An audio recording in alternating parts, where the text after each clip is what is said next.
Why this so smooth?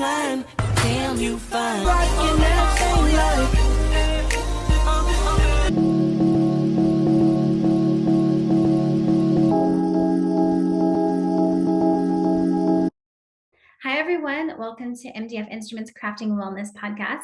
I'm really excited today to introduce you. Not only is he an amazing dancer on TikTok, you might recognize him from that, but he's also an ICU nurse. And he's got a really interesting, fun story to talk about how he got into ICU nursing. His name is Daniel. I'm currently an ICU nurse, and actually, I'm a travel ICU nurse now. So there's two locations. I work in Morristown Medical Center, which is North Jersey, and per diem and virtual Voorhees in New Jersey as well. Yes, travel nursing. I know that's become a big thing after the pandemic or during the pandemic. I think a lot of people went into travel nursing. I'm excited to touch base on that, but kind of just starting out, how did you get into nursing? Why did you choose nursing? I feel like everybody has a story that kind of like lights them up or why they got into it. And did you always know that you wanted to get into healthcare? All right, well, to be completely honest, my nationality is Filipino, so I am embedded to be in healthcare regardless, but luckily I was not forced into it. I was just, a typical college boy, didn't know what to do with my life, and my parents asked me if I want to try nursing. I eventually got into I did the program. I somehow got accepted, which I was truly thankful because now that I'm actually in at the bedside and actually working in, it's really inspiring. It's a great feeling in what I do to others, and I'm just so happy that I actually got into this profession. So how long have you been in nursing, ICU nursing, as well as travel nursing? How long have you been doing it? So ICU nursing 3 years. Prior hand, I did med surg for another 3 years, then subacute rehab, long-term care for another 4 years. So yeah, we're going up close to almost 11 years in nursing, and travel nursing in between my ICU career is 1 year. I love it. Okay, so do you have a specialty within the ICU? Yes, so but my current special is medical ICU, but I float in between the surgical ICU, and sometimes I will get floated to the CCU, which is the cardiac ICU, but medical is like my forte. Respiratory, pulmonary, sepsis, that's like my GI bleeds, that's my number one thing. Can you describe kind of what you do in your job and your specialty? I know that for nurses, I talk about this a lot. It seems like there's so many things you can do with your career. There's so many directions you can go. It's not like one linear path. You can always further your education and go over here and try this specialty. So can you just talk a little bit about your current specialty and what your day in life kind of looks like and what you do in that specialty? Absolutely. So in the medical ICU, so it's really, I would say ICU is a different kind of type of nursing. So when I get into work, I get report. I basically get report from fellow nurses. Since I have 2 patients, max 3 sometimes, depending on staffing, of course. I actually dedicate my time after report to actually endeavor and how I research the patient in and out. So within the 15-20 minutes, I have the patient's whole entire story. I know the patient in and out, and within that time frame, this is when the doctors make rounds in the morning. So I expect that they expect me to have a lot of information within an hour of even being in the building. So that we do rounds. Then during the course of the day, we treat the patient, assess them, give medications. We titrate very important medications, like medications to bring up their blood pressures, antibiotics, medications to manage their heart rhythms. What else? Sometimes if they need additional antibiotics, blood products, different type of medications to make sure the patient stays hemodynamically stable and safe. Oh, yeah, I know the ICU has got to be intense. So I know that nurses talk a lot about, safe staffing patient ratios. And I know in the state of California, they actually do have laws in place where nurses have past a certain number of patients. Where you are, do you have any laws in place like that? Or in the ICU, is it different? Like you only are, when you're in the ICU of nursing, it's like you can only have 3 patients max. I want to say we're lucky, and where I'm currently work at, because in New Jersey, it varies to where you work at. So standard is 2 patients. If you're short staffed, 3 is max, but they try to make that so the acuity of the patient load is fair, because of course you won't have like three extremely sick patients, so they try to make it like tolerable throughout your shift. But I was told in California, where they have it really good there. They have mandated ratios, which is really nice, and mandated breaks, which we don't have, because sometimes, depending on how busy we are, sometimes we really don't have breaks, which is very unfortunate. And that's how burnout ended up happening to staffing. It's just, When you talk about not having breaks, you mean like on your 12-hour shift, sometimes you don't have time to yeah. have. So, because I know I've seen it a lot where nurses talk about like, I don't even have time to pee. It's not good. You're human too, and you need to take a breather. I mean, 12-hour shifts are not no joke, especially in the ICU. It's crazy, because like sometimes like you'll have two patients, and you'll have like extremely smooth shift with that nothing nothing happening, and just going by just going by the day. But there are some days you'll be in one patient's room for maybe 2 or 3 hours straight, not even getting out of the room, which is insane because the patient's so unstable. But the great thing about the ICU is that, well, at least where I work at, is like the teamwork is amazing. Like, you don't even have to ask for help. People are there with you, even though even when the patient is unstable. And I'm very thankful for work at. Healthcare workers have to support each other because it's such a collaborative team effort to get a patient well, get them out the door healthy and in one piece. So I know that it's not always the easiest thing. I had my mom; she was in the ICU for like 9 days a couple years ago, and just as a family member of her, I'm really concerned and worried and stressed out. And just knowing that she had an amazing healthcare team behind her, caring for her, and you could tell that they genuinely wanted to make her better. It brought so much peace to me that it just made the whole thing a lot better than I kept my mental health, which if not for them, I don't know if I would have survived it. Do you primarily work day shifts or night shifts, or are you kind of changing around between day and night right now? I am such a day shift nurse. Like, I primarily a day shift. Like, I tried the night shift life, which is, I do like it better by the not, I would say not difficulty, but the flow and night shift is way better. And night staff is actually very fun too as well, because they stick together, because they don't have as much resources as day shift. But day shift is busy, but we have more resources around us to get by. So, but I will take day shift all day for my mental health. Yeah. Yeah, it's no joke. I mean, they're talking like blackout curtains and like probably feeling like a zombie for most of the day, like when you wake up and not being able to actually sleep after a Yep. shift because it's your brain is like, well, it's the daytime now, I'm awake, and then you do that 3 days in a row and you're fried. Yeah, I don't know how people do that any long term wise, but thank goodness they do because we need them. Some people love it. Some people say, I will never go to days. It's like, it's Yeah, it just seems like that people are one way or the other. They like either love night shift or they're like, no, no, no, I'm a day shifter. So what brought you into travel nursing specifically after your career, and just since you're more recently into travel nursing the last year? Were you inspired by something, or do you have the travel bug? I want to talk a little bit about why you got into travel nursing, how difficult it was to get into it, because I know that you have to be licensed in the state that you're traveling to, and just kind of a lot of logistics. And I know you're married and have two beautiful girls, right? yes, yes, yes, yes. Yes, two gorgeous angels. So just kind of want to talk about what life is like as a travel nurse, and why and how you got into that. Life of a travel nurse. You know what? In the beginning, it was rough because I was not used to being comfortable where I was at originally. Because when I first got into it last year, it was I took my first assignment in Morristown Medical Center. Um, just basically, the first thing is I had to leave my kids for 3 or 4 days. That was the first hardest thing. Leaving them was rough. But when I got there, I had to adjust to how this hospital does things compared to what I'm used to. The different type of documentation I need to do. Thankfully, this charting system was the same that I was used to, so that was a huge plus. That took a huge weight off my shoulders, and like just knowing how, like, who to reach, where things are, and the constant floating and learning new people. I Mhm. would say maybe a month in, getting to learn everything, things got better.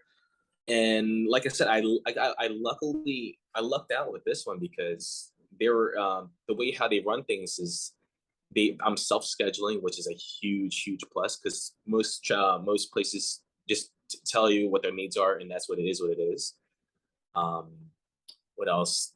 They treat me like staff, first of all. That's another thing. So if I was in one place and not like one place the day before, because I usually do my stretch 3 or 4 in a row, they try to keep me in the same area the whole entire time to save patients, which is amazing for continuity.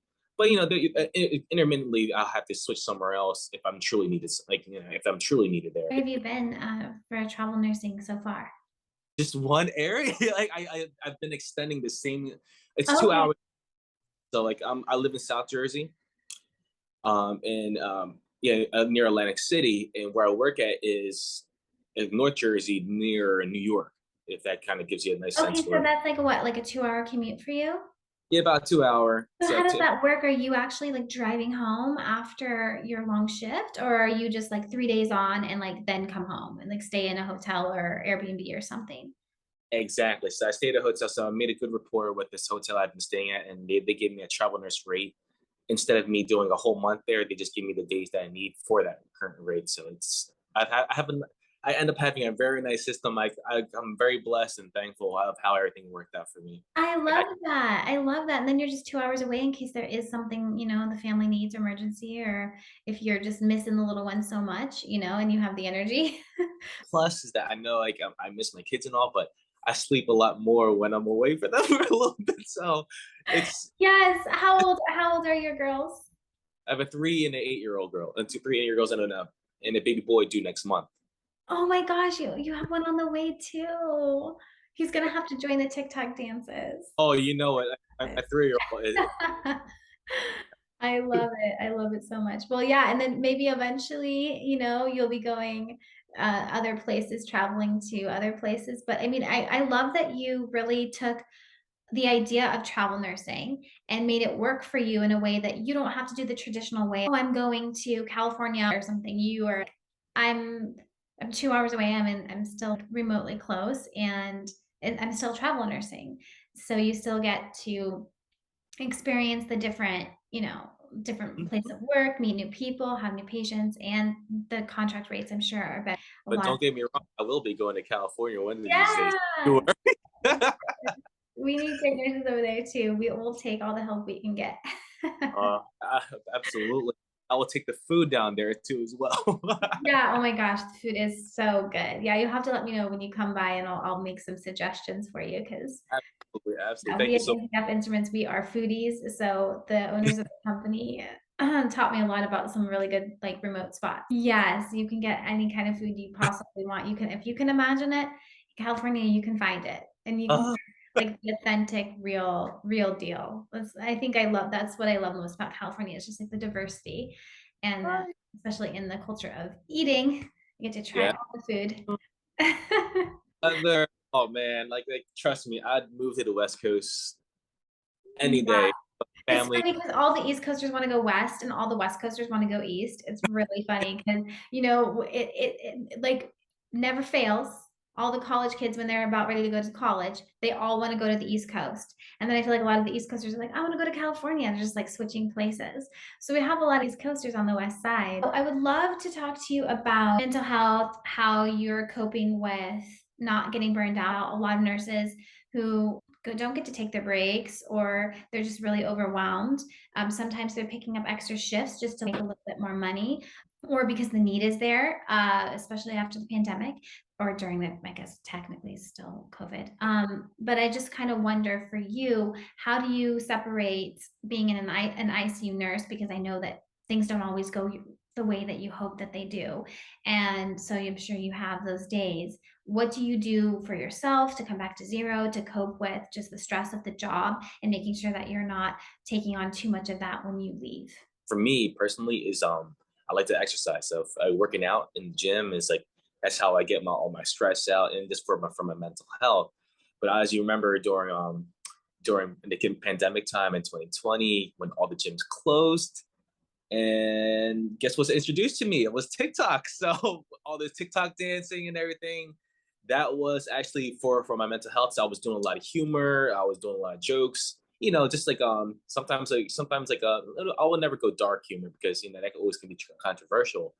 But that was the way of me expressing myself of my frustrations and just as you see, very happy go lucky. But you're right, it can be very stressful at times. There were some days I came home, very stressed out. Like I try and I'm emotionally distressed, but then working out, dancing, and my kids were actually the ones that always keep me upright and keep my head level. Being their father, I have to make sure I stay strong for them. So I just kept myself up and going, and honestly, just see the best in everything. Because as long as no matter how hard you try to do some things, it's just some things you can't control. So workout, fitness, family, um, making time for yourself really helps as well. They're going out and going just grabbing lunch or a dinner with the family or a loved one or best friend.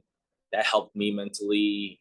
And my advice for everybody is really do something for yourself. Don't overwork yourself. There's some people that work like 30 days in a row, and of course they're making great money. That's awesome, but in the end, mentally, it will take a toll on you in the long run. Just make sure you have self-care for yourself, and you'll get through it. Because I know a lot of people that are getting very burned out lately. It's very unfortunate, and people are leaving bedside for that reason. Yeah, I know it's definitely been an issue. I think even before the pandemic happened, obviously there was always issues with burnout, just because you healthcare workers, you're away from your families for holidays and you're working really long shifts and you're there for people's most vulnerable times and with stressful times. And then sometimes people are taking that out on you. And there's a lot of mistreatment in nursing, especially just patients with, going a little nutso and hitting you or yelling at you, screaming at you. I mean, it's not a job for the faint of heart, but I think the thing that I've learned the most is in healthcare, it takes a certain kind of heart to do it. Like there's an empathy there, there's a kindness there, there's a desire to want to help other people and be there for them and make them better. And so naturally, those traits are drawn to into healthcare. And so we have to really, I think, work better and work harder at protecting healthcare workers because they are already naturally givers, and then they're put in positions where they can be taken advantage of, or they're not taking their breaks even though that they should have them because they don't feel like they have time to even go to the restroom. And so I love to talk with you a little bit about advice for people who are not taking that time for themselves, or have you yourself found yourself being like, oh, I don't have time to go to the bathroom, or I don't have time to eat today because I've got so much going on. How do you handle it, and then how do you wish you handled it, I guess? Like, because in the moment you're like, oh, you're going to be more prone to maybe put your needs on the back burner. So kind of just would love to hear a little bit about that, and then also just being a male nurse, I would love to touch base on that too. Absolutely. Um, on that end, like putting my needs in the back burner, that happens a lot because like especially during like very very busy shifts, like you don't even think about going to the bathroom. Like it's just you're doing without even thinking. Then by the time, let's say it's like 10 o'clock when things are going down, and by the time it's 3 o'clock, you don't even realize. You're like, holy smokes, like where did the time go? Then, well, when you finally sit down and get ready to, you have time. You're like, oh crap, I have to use the bathroom, and something happens again. It's just this is the time when you rely on your coworkers. This is the support. The support is very, very, very important. And how I see things, that if you, for the most part, if you support somebody else and they support you, it's a revolving door. So there are times like I will help my coworker when they're in need. Then when that times happens to me, then they'll cover me, and even for 5 to 10 minutes, it's that 5 to 10 minutes is extremely important because you don't know when that time's going to happen again. Get me? And for people, I would say just for I used to skip breaks too. That's another thing too, because my focus before was I want to get out on time. I would skip my breaks and just keep documenting or catch up for what I've done missing. What I've learned about that is that mentally, you throughout your shift, you're not as sharp as you would be if you took that break, because mentally you're getting drained, and when you're as you work, you're not working as effectively as you should be. So that I would say breaks are extremely important, and don't skip them. Extremely important. Just if you have the chance, please take your breaks and just make your time just to even use the bathroom or even take a drink of water. You have to make sure you take care of yourself in order to take care of others effectively. Effectively is very important. and for being a male nurse, it's extremely easy and going to the bathroom too as well. I can take a bathroom just like that compared to my lady coworkers. That can take a little bit of time because that's more work with. So that's one thing of being a benefit.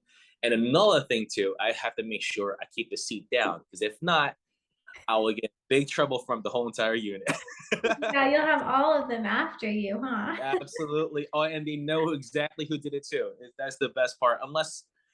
Now there's a lot more male nurses before, but I remember starting nursing. I remember when they see that happen, I was a target, and I would hear it for the whole entire day in a funny way. They're not really. Yeah, just joking around with each other, like siblings, kind of, because you spend so much time together. It's like you're spending more time with them than you are your family for those 3 days or whatever for that schedule. Absolutely. So interesting, though. I love. I want to just say that your TikTok dances are amazing, and I love.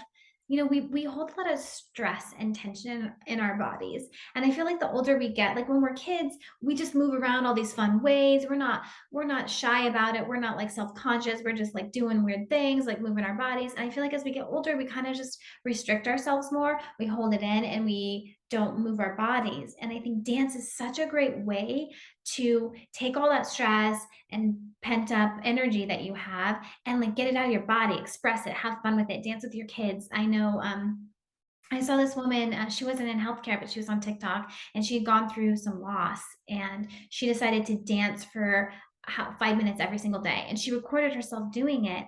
And as she did it, she just grew happier and happier and happier and happier. And movement became a way for her to cope with her mental stress and her trauma, and just like being able to heal her heart and her mind and her soul through moving, through music. And so I love the dancing. I hope you keep it up. Thank you. Trust me, I love doing it, and it's great cardio. Like it's a free workout. What advice, like if you could go back and tell your younger self something that you wish you knew, or advice, or just advice for other people, do you have any little golden nugget for us of just something you wish you knew, or something you would tell your younger self?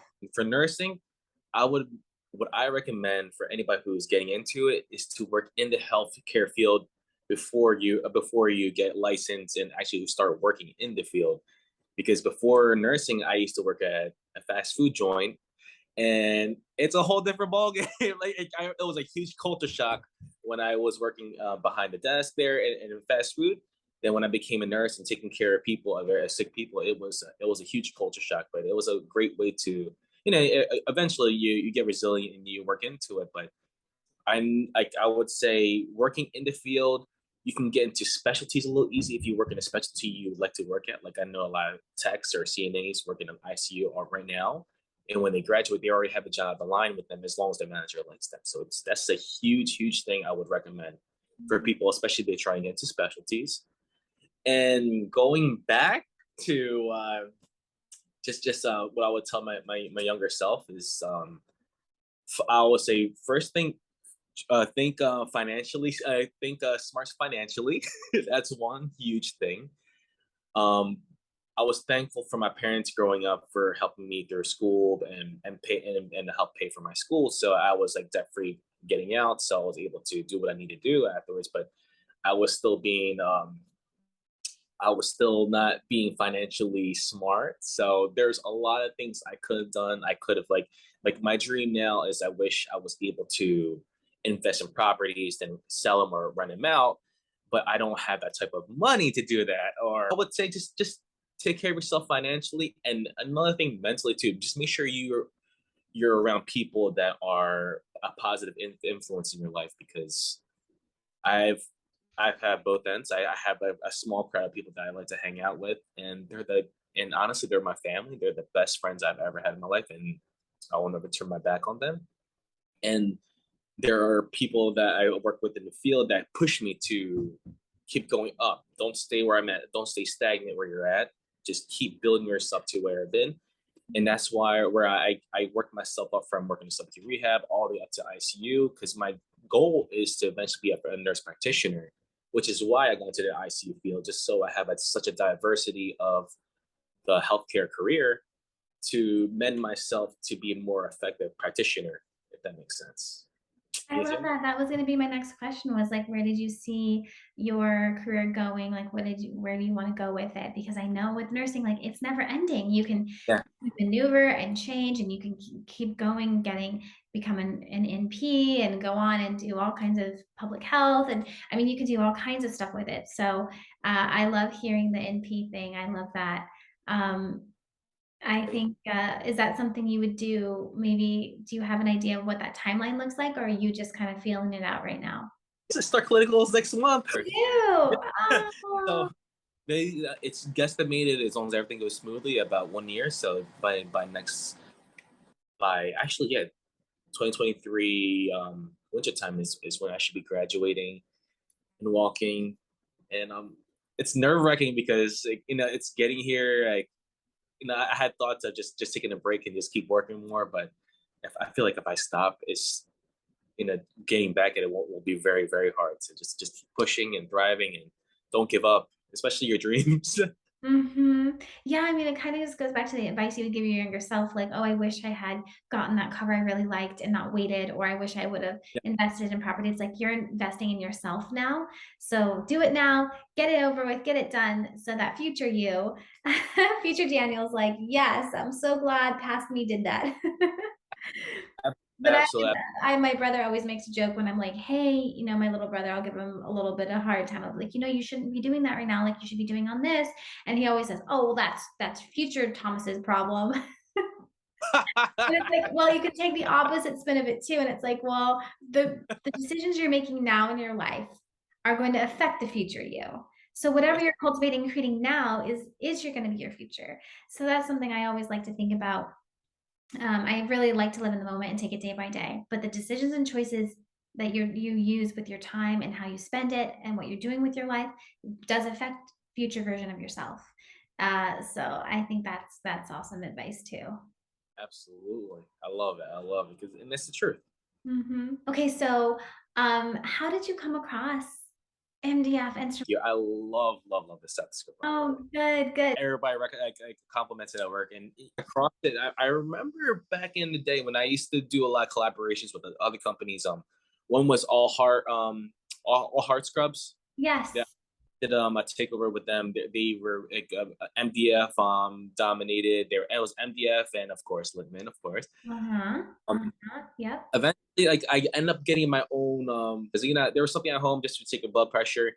But then I realized, like, wow, this cheap stethoscope is better than my expensive stethoscope that I have. Yeah. I was like, this is nice. Like, I remember I just recently this past week I can hear murmurs better. It's just amazing of the quality, and I was like, you know what? From now on, I'm dedicated now. I love it. So I was going to ask you, being in the ICU, Yeah. do you use mostly like the adult attachment? Are you going to pediatric? Are you switching back and forth? Is there ever a need for you to do an infant attachment, or what are you primarily using? I primarily used the adult side. That's the best I use. I can use the other side for another reason, like for like dialysis patients, but I very rarely get hemodialysis patients. So I'm just so amazed by this by the quality of the precardial titanium. Yeah. Oh, that's so nice to hear. I'm so glad you like it. One of my goals and just generally in my career is to, if there's ever disaster or if there's any kind of medical missions, I would love to be part of that, because I feel like we're very lucky in our country that we have. I mean, don't get me wrong, healthcare is extremely expensive, but we have a lot more to give and get compared to for my family in the Philippines, that it's pay or nothing. They don't have that luxury of getting the help that they need unless they have the money, which is why they always resort to family here that can give them the money to do so, because they don't make as much as we do. I would love to do something that in the future. I love that. I think you should. You know, access to healthcare it's a human right. I think, healthcare is a human right. And we all should be able to be a healthy version of ourselves and be able to not have to choose between medication or dying, our left leg or dying. Like we Right. we need No, no, to, you're absolutely correct. You're yeah, so and right. so much of it, especially like globally, is just it's so preventative. It's vaccines, it's diabetes, blood pressure, like these things that you can fix before they turn into worse problems later down the line. Absolutely. It's like a gamble if you don't know. It really is. Well, I would love for you to share your social media handles, TikTok, Instagram, anywhere else you are that people who want to come along, follow your journey, check out, as you become a nurse practitioner and of course, your dance moves, because who doesn't want to do that? I gotta do Can more you go ahead now. and Oh, give us man. the social media handles? Absolutely. My like I have my Instagram and TikTok. They're both the same. It's at Merce underscore Liga D. So it's M as in Mary, URSE underscore LIGA dot D. Merce Liga D. And as a matter of fact, I don't know if anybody knows about the NurseCon community. So it's Nurse Blake community. He has like an app. So I'm one of their educators. You can actually see me there too as well, and it's actually free for 3 CEUs, and you'll see me there as well, trying to be a little goofy and educate at the same time as well. I love it. Well, Daniel, thank you so much for joining our Crafting Wellness podcast. It has been such a pleasure having you on and talking with you. And I can't wait to see more dance moves, and I can't wait to see you as you journey into the nurse practitioner realm. We're excited for you. Absolutely. Thank you so much.